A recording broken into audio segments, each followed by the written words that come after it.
see eye to eye with this young lady?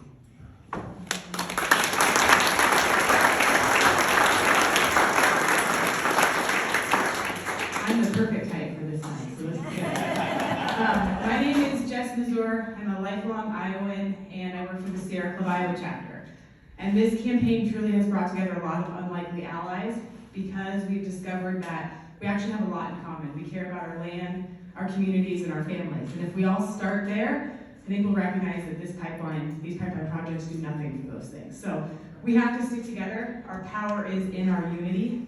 And that's why we've gotten as far as we have over the past 3 years and why we're going to stop the pipelines. So I'm going to give you a presentation just kind of about this recent expansion so you kind of see the map, see what we're doing about it, and start to know your rights. So, there were originally one docket for Summit. That's the one that's been going on for 3 years.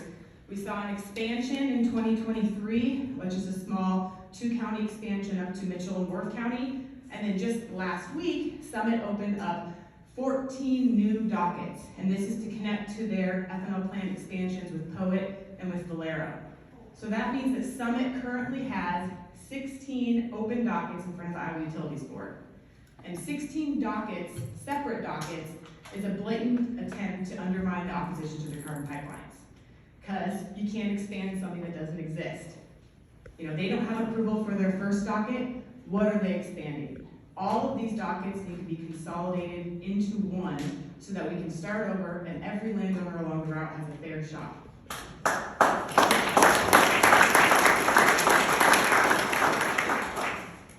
So some of the ways that having separate dockets, how it helps Summit, is it burdens landowners, IUB staff, and all the other parties.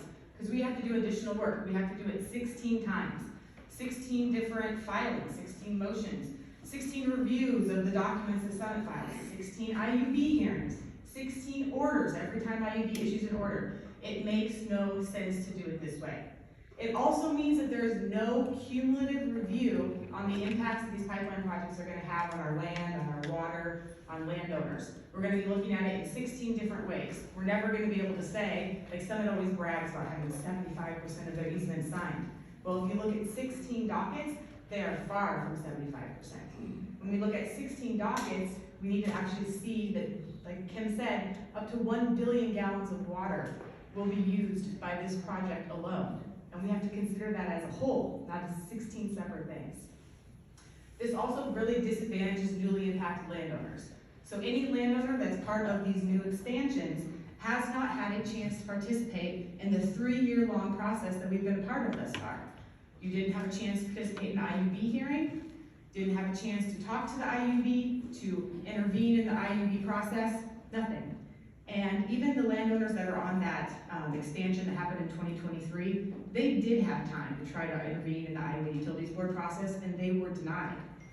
And it is absolutely wrong that landowners don't get to participate in this first hearing, because what happens at that first hearing absolutely is going to impact all of these other dockets. So that is a huge disadvantage for anyone that's not on that original route. And like we mentioned earlier, when they have 16 dockets, it makes it really easy for Summit to manipulate their numbers. So they really do not have the 75% that they brag about across the state. So that's the reason why we really absolutely need to consolidate all of these dockets and make sure our Utilities Board considers these as a whole. This is the overall map that Summit has put out of their pipeline route with the expansions. So you can kind of see in Iowa, it's kind of like an upside down L. That was pretty much the original route with a few branches. All of these new little small branches off of that main line are part of the expansion. So I'm going to go through, I put some of the counties around here. Oh, here's just a list of all of them. So these are the total 16 dockets. I can pull this up on the screen after the meeting if people want to look at it, but it lists what counties on what docket, what ethanol plants looking at what docket. This is the Bremer County new map for the expansion. So I'll go through it a little slow so you kind of take a look, and we can pull them back on the screen after. This is Bremer County. This is Butler County.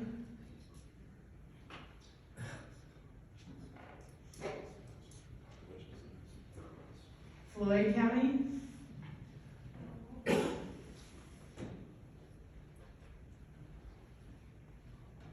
Hardin County. I'm not sure I grabbed any others. Let me just grab those four. So what you're looking at on these maps is you're seeing the purple line. That is the proposed pipeline route. And then you're gonna see kind of a gray area around that route. That's called the corridor. So what someone's gonna do is they have to notify every single landowner within that corridor.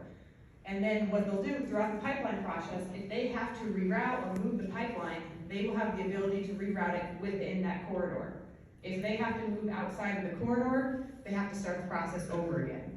So Summit did do a wider corridor on these expansion dockets than they did the first time around, because they're probably expecting this to be hard and they need more wiggle room in case they have to reroute.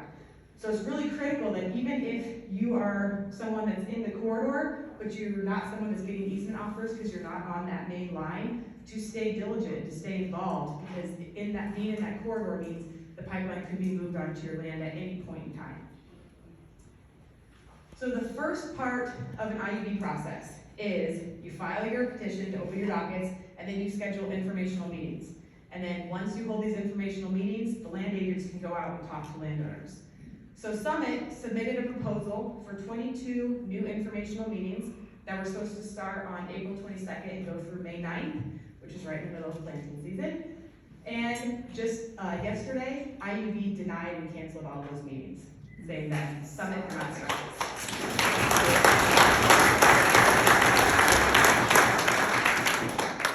We had a lot of people submit requests to consolidate and to raise a stink about how they're going about this and rushing these new dockets through when we don't even have approval for the first one. And I think it shows that when we do work together, when we take action, we can be successful. And we're never going to win by just one thing that we do. We're going to win by death by a thousand cuts. By every little thing we can try, we have to keep doing it. So, as of right now, I was going to tell you to go to these informational meetings, but they're no longer happening. The IUB said the earliest they could do it would be June 2024. So as soon as they get scheduled, everyone needs to mark their calendar and attend these meetings en masse. Because what happens at these meetings is the Iowa Utilities Board and Summit are going to give the opportunity, or getting the opportunity to give a presentation to newly impacted landowners. And Summit is not going to have the same kind of meeting that we're having tonight and telling people the truth about their rights and about the pipeline. They're going to be misleading. They're going to tell people this pipeline's as safe as your can of pop. When you open it and you hear the CO2, that noise doesn't kill you when you open up your can of pop, but these pipelines can. So we have to go there to make sure that these landowners hear from us first. So go, wear red. We'll have people at these meetings with know your rights sheets. We got to ask tough questions. They are public meetings, so you can't, it's not a private meeting where you might get kicked out or anything. It's a public meeting. You can show up whether you're a landowner or not. So we're taking action to try to get these dockets consolidated. And just starting this week, the lawyers that are representing our side of the issue have started filing motions to consolidate and to reopen the original docket. So what they're basically saying is, hey IUB, that first docket that we still don't have a decision for, reopen it, put all of these new dockets into it, and then let's start over and let's have a hearing and let's present the evidence for the project as a whole.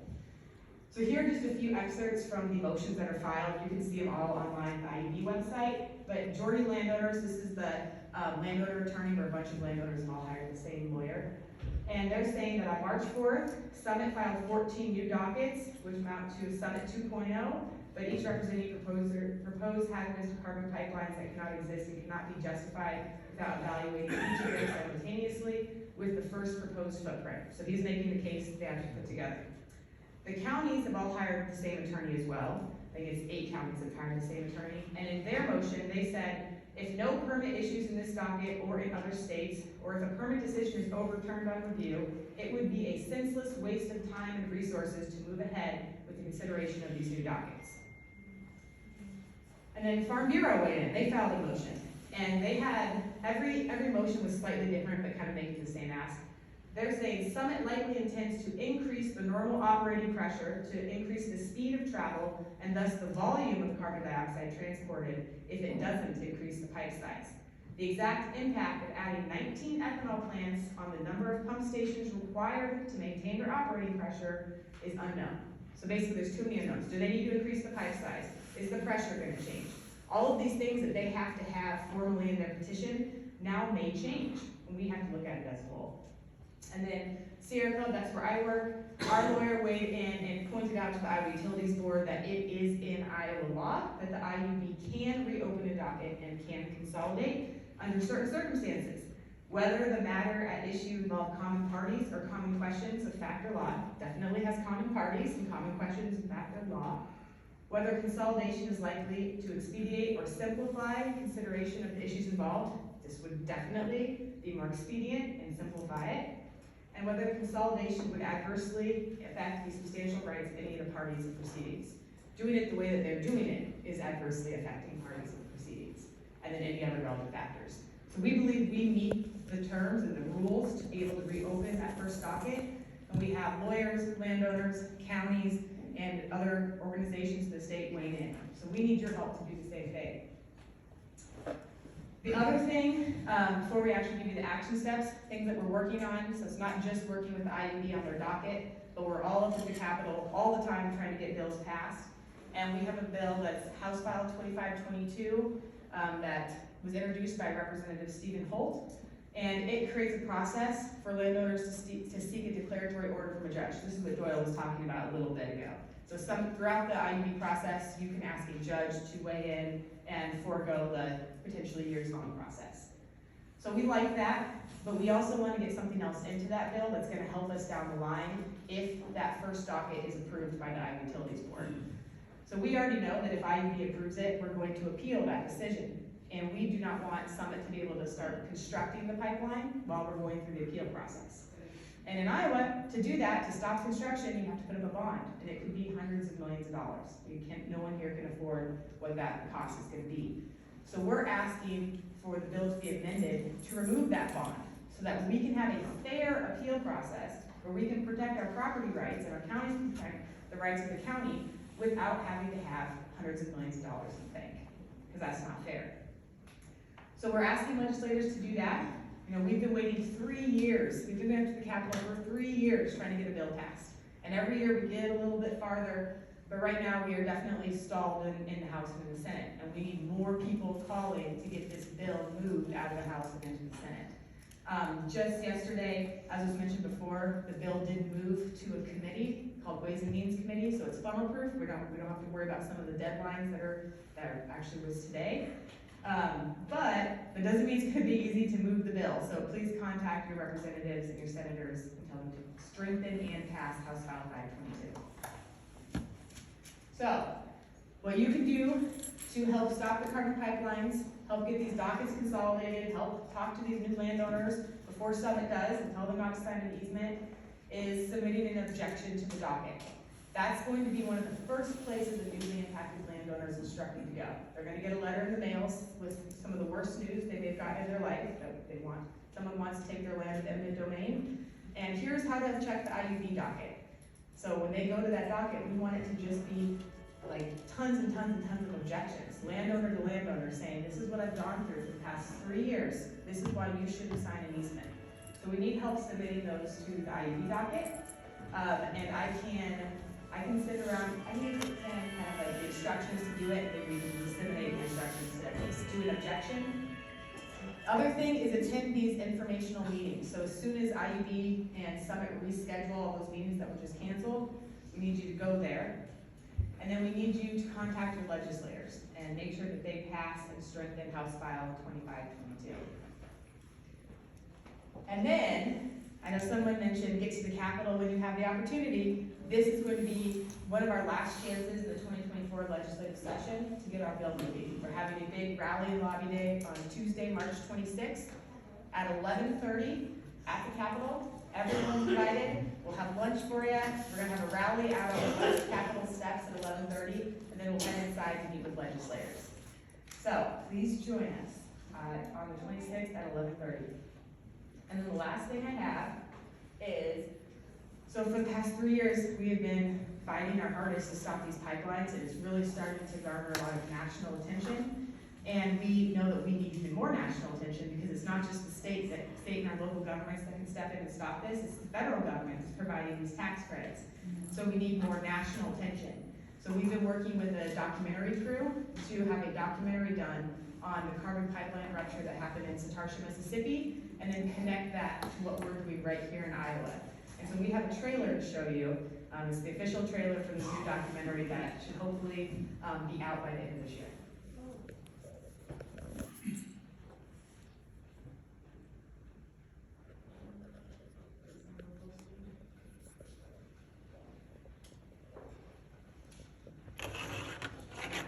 Society as a whole is working to establish a brand new business, the carbon reduction business, and there has to be incentives in place to do that. Pipeline infrastructure is essential to decarbonizing industrial clusters all around this country and moving the carbon to where it can be safely stored or used in products. A proposal that will move carbon dioxide waste from Iowa to Illinois by an underground pipeline is raising concern. Iowa, Minnesota, Nebraska, North Dakota transport captured carbon dioxide. Landowners have a lot of questions. If it leaks, if it's close to where you live, what will it do to us?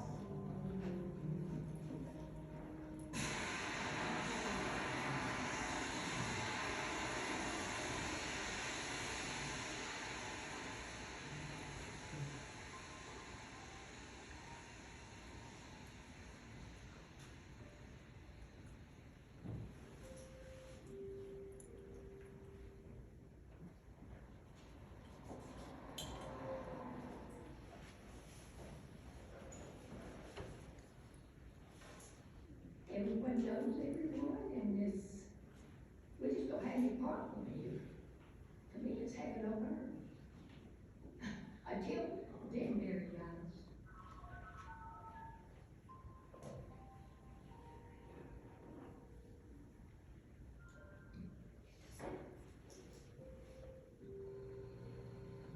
Jess Mazour. You remember, what you know, like everybody gave you somebody on 433, you're parked on the hill, like a tree, fall down here, somebody punch it. 911. Do I need to get mad here? I don't have no way out, my car is bad. At 502 Old Hickory Road, there's an unconscious man, and he's in real bad health. My friend, put him a flat out, and you say him, you kind of moving out of the mouth, I don't know if you have a picture or not. We heard gold blew up just like a big old money. I was not like the yard. When I called my mom, I said, Mom, it's like that when we on our way from each other. After that, I heard no more from him. All the windows were up, the car was off, the car was still in drive. The driver's foot was still on the gas pedal. All three were unresponsive, unconscious, foaming up and out. Looks like they had tears flowing out.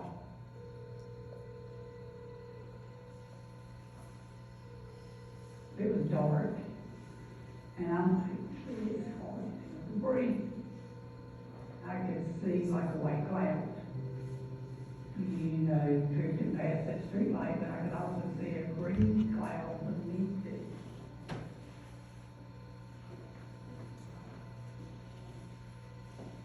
Some of my friends were down on the river about a half a mile from here, and we were boarding boats, just a friend together. There was nothing different about it until all of a sudden, nobody could breathe. Your thoughts went to come out, your body actually would not function with your mind. It was like being on the worst drunk. Your nervous system just did not function together. It did not. Picked up my mother and got her out to the highway. Her safety was all in my mind. So I just wanted to make sure she was safe.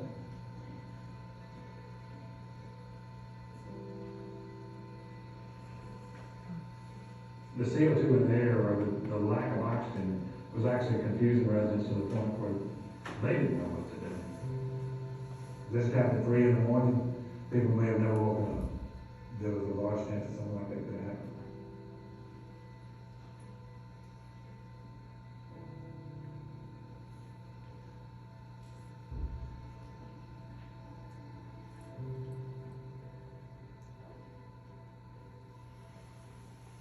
Well, things back to normal in Yazoo County following a ghastly Tarsha on Highway 433.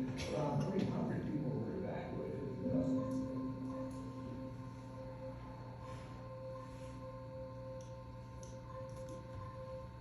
I don't sleep. I still have headaches every day. I have trouble focusing. I suffer from short-term memory loss. I barely drive anymore, you know, because I forget where I'm going. I just try to take it day by day.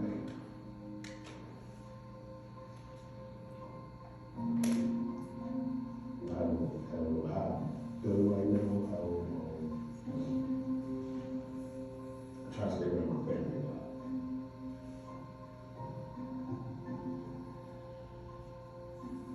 Prior to this incident, there was absolutely no communication between ourselves and the local pipeline operator. Let's stop telling people that these pipelines are dangerous. Let's just be honest.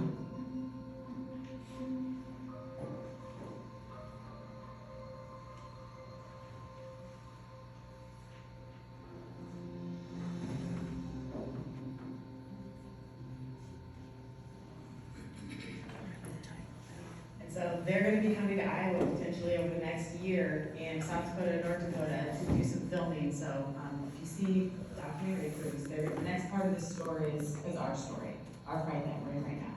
So thank you all for coming.